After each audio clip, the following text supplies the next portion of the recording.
Seorang presiden boleh kampanye, seorang presiden boleh memihak. Begitulah pernyataan dari Bapak Presiden Joko Widodo yang kini lagi ramai diperbincangkan di media sosial.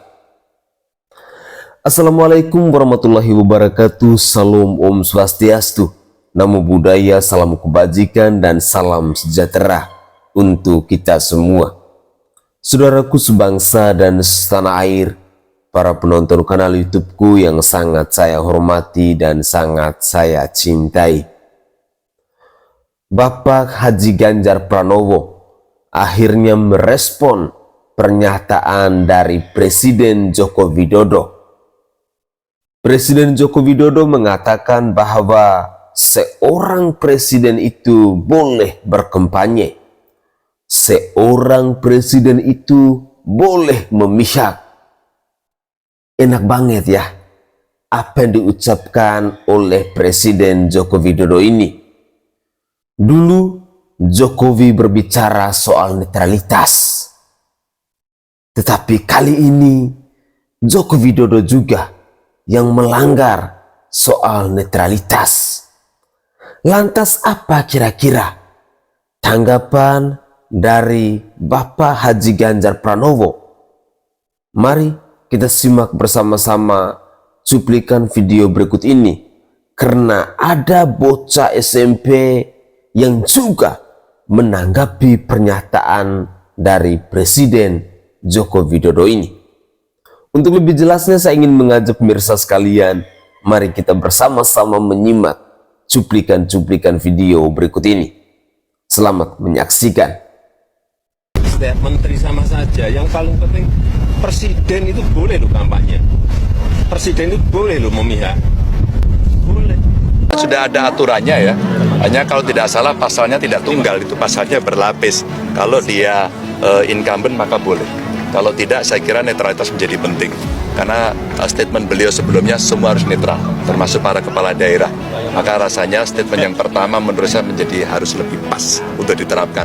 Kalau statement yang kedua rasanya harus dikoreksi, karena kita mempertaruhkan demokrasi ini dengan potensi intervensi dari mereka yang sedang memegang kuasa. Saya kira agak berbahaya kalau dilakukan.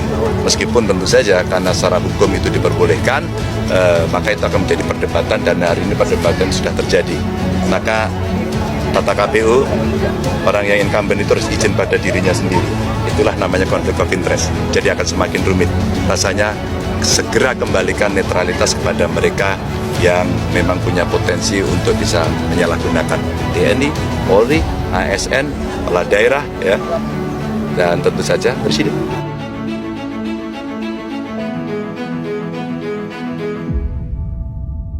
Presiden itu boleh lo kampanye, presiden itu boleh lo memihak.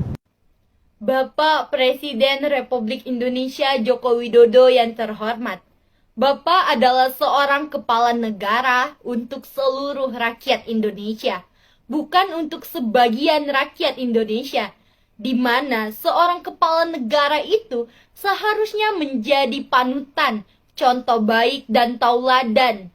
Dari tutur kata dan tindakannya menjadi cerminan budi pekerti dan norma-norma bagi seluruh rakyat Indonesia. Kalau Bapak sebagai Presiden Republik Indonesia sudah berucap dan berkampanye hanya berpihak di salah satu paslon tertentu, artinya secara terang-terangan Bapak sudah merusak demokrasi negara ini. Dengan hormat dan dengan rendah hati, secara seorang kesatriaan, bukan seorang pecundang, Bapak seharusnya mengundurkan diri sebagai Presiden Republik Indonesia. Dan begitu juga para menteri yang mencalonkan diri menjadi Presiden dan Wakil Presiden, yang masih mempunyai otak dan urat malu, yang tidak takut untuk kehilangan jabatan. Silakan kalian untuk mengundurkan diri. Bertarunglah kalian secara sehat dan satria di Pilpres 2024. Hanya orang-orang yang bodoh dan bajingan saja yang mempercayai seorang kepala negara dan menteri aktif tidak menggunakan fasilitas negara. Demikian, terima kasih. Meskipun Jokowi mengangkat sejumlah jenderal dengan posisi-posisi yang penting, tidak akan pernah kejahatan itu bisa diputihkan. Yang kedua, kejahatan itu juga tidak bisa diputihkan karena kejahatan itu tidak mengenal ketentuan daluarsa atau statute of limitation. Di dalam hukum internasional, banyak sekali pengadilan-pengadilan penjahat perang yang mengadili penjahat perang setelah sang penjahat perang atau sang penjahat kemanusiaan diadili dan dibebaskan di negerinya. Tentu saja negerinya masih dikuasainya, karena itu ia dibebaskan. Hukum internasional menegaskan untuk kejahatan penculikan, penyiksaan, penghilangan paksa, pembunuhan di luar hukum, perkosaan, dan berbagai kejadian luar biasa di masa Orde Baru tidak bisa diputihkan oleh negara manapun. Yang ketiga, biasanya para penjahat bersembunyi di balik proses hukum yang sudah berlalu. Saya pernah ditetapkan sebagai tersangka, lalu dibebaskan. Saya pernah diperiksa oleh Dewan Kehormatan Perwira, lalu saya tidak diapa-apakan. Karena itu kalau saya diadili kembali, maka itu melanggar hak asasi saya. Ada prinsip hukum pidana yang disebut sebagai double jeopardy atau nebis in idem. Untuk kejahatan-kejahatan luar biasa yang dilawan oleh aksi Kamisan, tidak mengenal double jeopardy, tidak mengenal nebis in idem. Karena itu, meskipun telah ada pengadilan yang membebaskan, pelaku-pelaku itu tidak bisa bebas dari pengadilan di masa depan. Gitu. Kita akan pergunakan dengan mengetik 10 nama satu hari ini, lalu kita berikan pesan kepada 10 nama itu. Silakan tulis apa saja pun pesannya di dalam handphone itu, tapi satu tagarnya: kami melawan dinasti politik. Bisa? Bisa? Ayo kawan-kawan sekalian, sekali lagi angkat handphonenya semua. Sudah? Tolong ketik 10 nama yang Anda kenal. Kirim ke seluruh teman-teman kita di daerah. Kirim kepada kawan-kawan kita yang ada di kampung, di pelosok-pelosok. Karena mereka disebut oleh survei tidak mengenal namanya istilah dinasti. Mereka nggak terpengaruh dengan dinasti politik itu. Pilih 10 hari ini, besok 10, lusa 10, terus menerus sampai tanggal 14. Kita berjuang untuk mengingatkan warga akan bahaya dinasti politik ini. Setiap hari 10 nama kita kirimkan dengan tagar apapun isinya: tolak dinasti politik. Dan kita akan melawan dinasti politik dimanapun ia berada, kapan ia berada. Dan kita siap untuk mempertaruhkan apapun yang kita miliki demi Indonesia yang lebih demokratik, lebih sehat, dan lebih sejahtera. Terima kasih. Assalamualaikum warahmatullahi wabarakatuh. Oke guys, itu adalah cuplikan-cuplikan video di season pertama. Menarik ketika kita mendengar cuplikan-cuplikan video di season pertama ini. Pertama terkait dengan tanggapan dari Bapak Haji Ganjar Pranowo terhadap pernyataan dari Presiden Joko Widodo. Apakah ini merupakan bukti nyata netralitas yang sedang ditunjukkan oleh seorang kepala negara yang bernama Joko Widodo ini? Bagi saya secara pribadi, hanya demi putra mahkotanya, seorang presiden aktif yang bernama Joko Widodo ini rela mempertaruhkan reputasinya. Urat malu semuanya sudah tidak berfungsi. Joko Widodo rela untuk melakukan apa saja agar seorang Prabowo Subianto yang didampingi oleh putra mahkotanya Gibran Raka Buming Raka harus menang di Pilpres 2024 ini. Jika seorang Presiden Joko Widodo masih punya urat malu, dia pasti akan memikirkan dengan pernyataan-pernyataan darinya sebelumnya yang telah beliau ungkapkan, yang telah beliau ucapkan di hadapan masyarakat Indonesia tentang netralitas itu. Kali ini adalah sebuah bukti nyata bahwa seorang Presiden Joko Widodo sedang menjilat ludahnya sendiri. Bagaimana tidak? Presiden Joko Widodo yang berbicara soal netralitas, tetapi dia sendiri yang melanggar soal netralitas itu.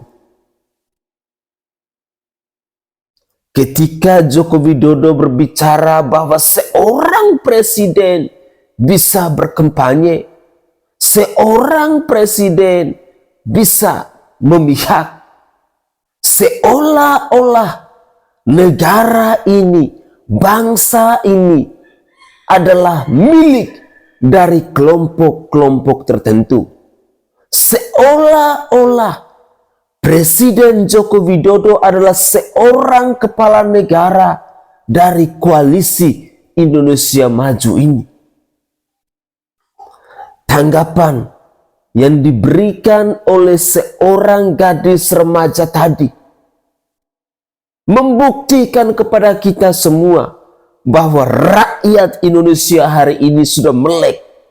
Rakyat Indonesia hari ini sudah sadar tentang busuknya politik di tanah air ini, tentang kelicikan, tentang kemunafikan dalam Pilpres 2024 kali ini.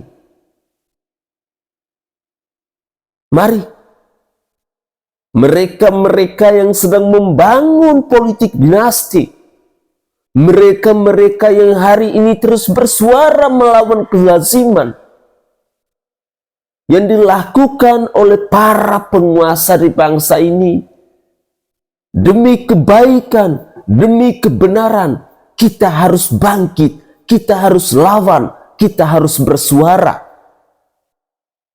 Ini adalah tugas kita untuk menjaga dan merawat bangsa ini. Perilaku-perilaku busuk, perilaku-perilaku munafik, perilaku-perilaku licik yang dilakukan oleh para penguasa demi kepentingan mereka sendiri harus kita lawan. Saudara, bukalah mata hati kita, bukalah hati nurani kita. Sadarlah bahwa bangsa kita saat ini, negara kita saat ini sedang tidak baik-baik saja. Semoga saja tanggapan dari seorang Ganjar Pranowo, tanggapan dari seorang remaja, tanggapan dari netizen bisa mengetuk pintu hati kita akan buruknya, akan busuknya demokrasi di bangsa ini menjelang Pilpres 2024 ini. Mari. Mohon maaf pendukung Pak Anies bahwa Papua Tengah itu sudah milik Ganjar. Jadi tim Prabowo kalau tidak percaya, kalian kan punya nomor kontak tim sukses yang ada di Provinsi Papua Tengah, punya grup. Tanyakan bilang komandan Satgas PDI Perjuangan, sampaikan bahwa kemarin Prabowo gagal kampanye di Papua Tengah itu kenapa? Tidak ada masa pendukung yang datang, akhirnya bubar. Ya, atribut benderanya apa? Gerindra, terhamburan takar ruang, kendaraan apa lari injak, orang jalan jadi lap-lap kaki. Kita ini kan kasihan, perasaan. Jadi ya, ini mobil kita. Ya, terpaksa ini kita bantu menyimpan. Ya, ada ini. Nah, ini buktinya ada ini. Ya, ini bukti. Ya, ini buktinya. Ini bukti. Ya, ini bukti. Ya. Ya. Ini.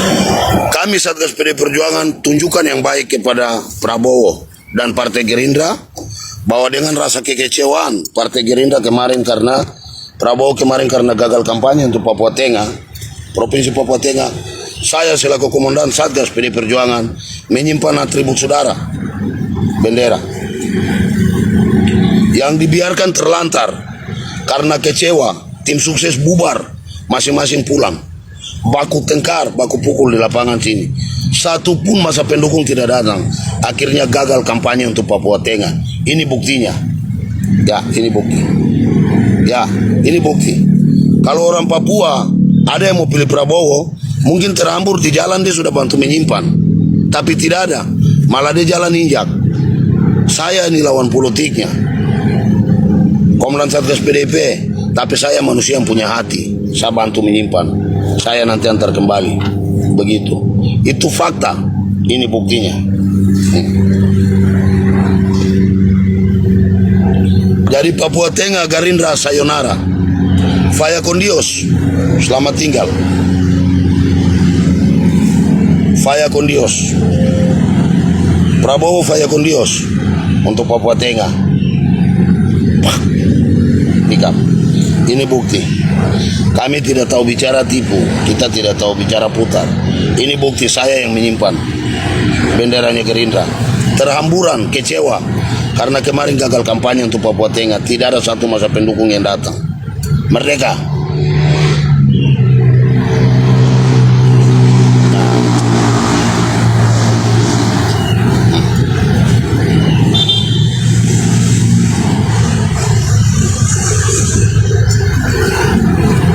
Dibiarkan terhambur di jalan-jalan karena gagal kampanye kemarin untuk Papua Tengah. Tidak ada satu masa pendukung yang datang. Prabowo bubar, tidak ada kampanye Papua Tengah. Atribut benderanya terhamburan. Kami dari PDIP bantu menyimpan, sementara kita antar kembali ke Sekretariat Prabowo. Kita tunjukkan bagaimana kebersamaan kita sama-sama sukseskan pemilu dengan nalar pikiran yang waras. Tidak saling membenci, tidak. Tetapi itulah kenyataan, saudara-saudara pendukung Prabowo, itulah kenyataan. Kalian harus bisa menerima kenyataan di Papua Tengah dan siap menerima kekalahanmu di tanggal 14 bulan Februari besok. Prabowo harus siap terima kekalahan untuk Provinsi Papua Tengah. Fakta. Ya. Dan harus mengakui kemenangan Ganjar untuk Papua Tengah. Tanggal 14 bulan 2. Papua Tengah siap buktikan. Ganjar 99%. Yes, merdeka. Oke guys, itu adalah pernyataan dari Satgas PDIP di Papua Tengah. Kita menyaksikan bersama-sama dan kita mendengarkan bersama-sama. Dan itu adalah fakta hari ini yang terjadi di Papua Tengah. 99% masyarakat di Papua Tengah mereka memilih Bapak Ganjar Pranowo dan Bapak Profesor Dr. Mahfud MD. Orang cerdas pilih Ganjar Pranowo. Jangan takut karena ada Pak Mahfud. Rakyat yang baik, kita harus memilih pemimpin yang baik. Orang yang benar, pasti dia akan mencari pemimpin yang benar. Sebagai rakyat, kita juga harus mencari pemimpin yang merakyat. Saudara, detik-detik menjelang Pilpres 2024 ini, situasi politik di tanah air ini semakin memanas. Apalagi di momen kampanye terbuka seperti ini. Tetapi rakyat, kita semakin yakin, kita semakin percaya diri bahwa orang yang baik, orang yang benar, dia pasti akan mendukung kepada paslon yang baik dan paslon yang benar. Nah, orang-orang yang cerdas pun pasti dia akan memilih, dia akan mencoblos kepada mereka-mereka, kepada paslon-paslon yang memang cerdas. Apa kabar dengan mereka-mereka yang memilih hanya kena amplop, yang memilih hanya karena sumbangan sembako, yang memilih hanya karena ada intimidasi. Begitukah cara berdemokrasi di bangsa ini? Tentunya tidak. Dalam cuplikan video tadi, di season kedua ada sebuah lagu yang adalah suara dari putra-putri cendrawasih. Lagunya sangat spesial, sangat menyentuh hati kita untuk menyadarkan kita bahwa orang cerdas, orang pintar, orang yang merakyat pasti akan pilih Ganjar Pranowo dan Bapak Profesor Dr. Mahfud MD. Dan mungkin itu adalah realita yang akan membawa kita pada kenyataan. Karena hanya kebaikan, karena hanya kebenaran yang akan mengarahkan kita pada puncak kemenangan. Orang yang busuk, orang yang licik, itu perilaku hidupnya tidak tenang, tidak nyaman. Coba kita buktikan di lingkungan sosial kita. Pasti ada orang-orang seperti itu. Dan kali ini saya ingin mengajak pemirsa sekalian untuk bersama-sama. Ternyata dukungan kepada Bapak Haji Ganjar Pranowo ini tidak hanya di Papua Tengah yang 99% all in Ganjar Mahfud, tetapi kali ini datang dari Provinsi Nusa Tenggara Timur. Tidak main-main dukungan itu kepada Ganjar Pranowo dan Bapak Profesor Dr. Mahfud MD. Untuk lebih jelasnya, ini adalah bukti bahwa Ganjar Mahfud memang dicintai oleh rakyat jelata, memang dicintai oleh masyarakat NTT. Mari kita simak bersama-sama.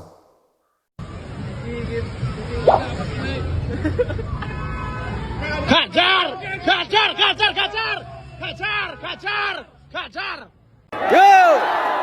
Biarkan aparatur netral, biarkan TNI Polri netral menjaga kita, biarkan ASN melayani kita, dan biarkan para calon dan para pemilih bertanding dengan sehat. Setuju ya? Maka Ganjar Mahfud punya komitmen itu. Kalau prosesnya baik, sekali lagi kalau prosesnya baik, insya Allah pemerintahannya juga akan berjalan baik. Maka tugas kita adalah menjalankan pemerintahan yang baik itu. Yang pertama, sikat KKN, sikat korupsi, sikat kolusi, sikat nepotisme. Kita kawal demokrasi ini dengan baik. Yang berikutnya, berikan layanan kepada masyarakat yang terbaik, agar pendidikannya baik, kesehatannya baik, dan rakyat mencari pekerjaan dengan mudah. Setuju ya? Setuju. Maka Bapak Ibu, saya tidak akan berpanjang lebar. Shalom, Om Swastiastu, Namo Buddhaya, salam kebajikan. Bapak Ibu saudara-saudara sekalian, betapa bahagianya saya hari ini bisa bertemu dengan Bapak Ibu. Perjuangan untuk sampai ke Ruteng, ke Manggarai butuh perjuangan yang luar biasa. Itu mengingatkan pada saya, setidaknya dengan Pak Mahfud, untuk bisa merasakan dan tahu betapa di ujung-ujung Indonesia butuh mendapatkan perhatian itu.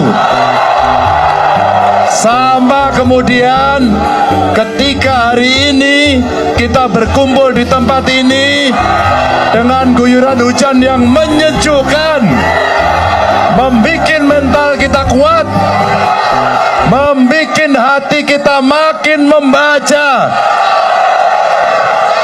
Dan inilah kekuatan yang bisa kita kumpulkan dari seluruh energi rakyat untuk memenangkan pemilu nanti di tanggal 14 Februari. Saya bertanya kepada saudaraku di Ruteng dan yang di Manggarai ini. Saya akan bertanya, tolong dijawab. Tolong dijawab. Apakah di Ruteng di Manggarai ini Ganjar Mahfud akan menang?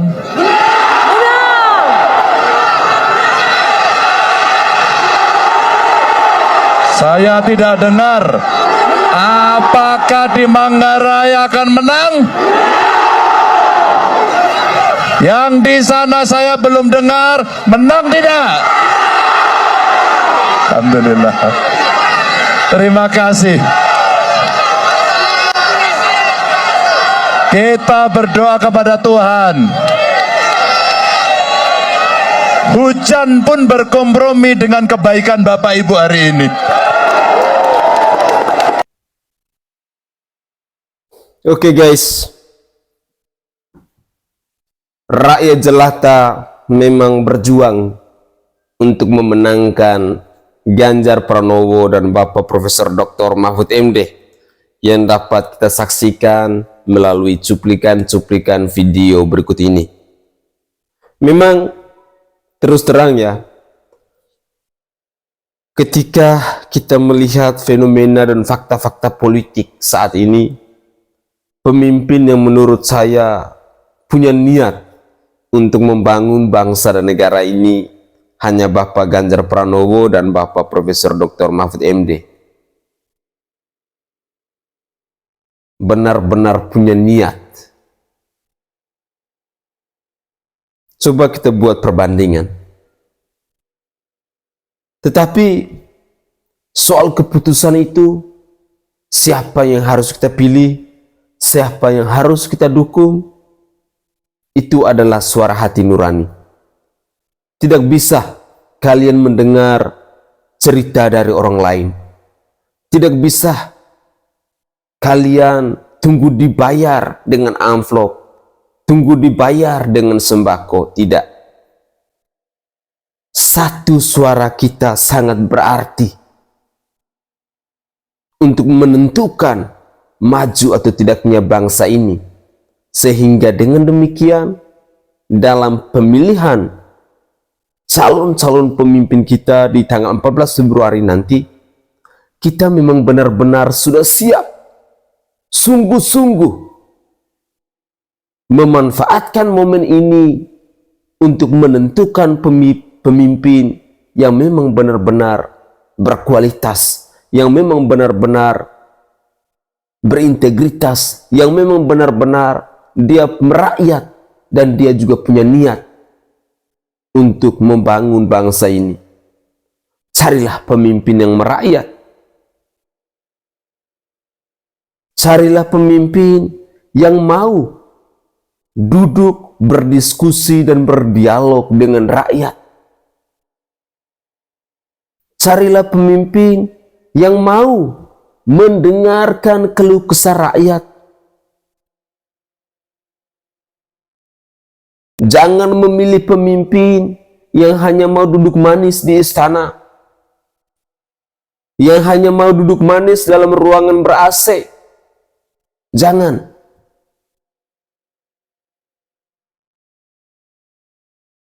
Saya merasa terharu ketika melihat sosok seorang Ganjar Pranowo yang tak pernah bosan-bosan mengunjungi rakyatnya, bersosialisasi tentang visi dan misinya, menyampaikan program-program kerjanya. Jika dia terpilih sebagai presiden di bangsa ini di periode 2024 sampai 2029.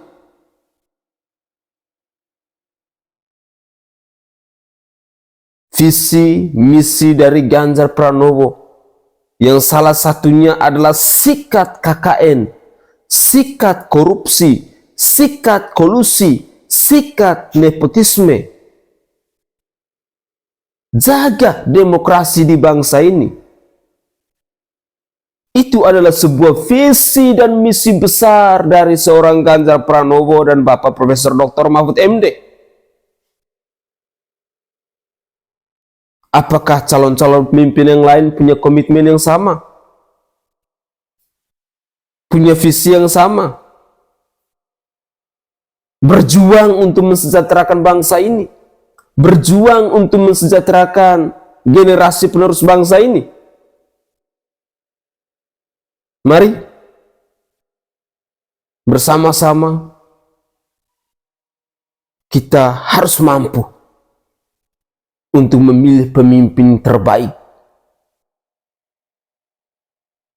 Dan saya sangat yakin dan percaya orang yang baik, orang yang benar, orang yang cerdas, orang yang bijaksana pasti akan mendukung Ganjar Pranowo dan Bapak Profesor Dr.